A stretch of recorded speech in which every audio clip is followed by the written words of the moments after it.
صدا تیر دارم آجی. پله پایین درگیری. دوتاشون زدم. همچنان خط تیره. اوف اینم زدم خان. بذار فینیشش بدم. نفر سومشم فینیش شدم. یه نفرشون مونده حاجی، بریم راش بدیم. آره من باکس ریخته. همینا رو پله بالا زدم دیگه. هست کجای بگو؟ هست بالا هست. دیگه بالا نیست داداش. برو فینیش شده داداش. زدمش.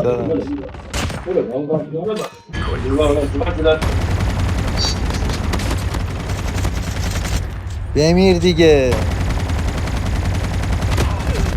وای تو یه وقت کجا در اومدی؟ مش چی گلی؟ لایک و کامنت و سابسکرایب فراموش نشه. حمایت کنید. این جت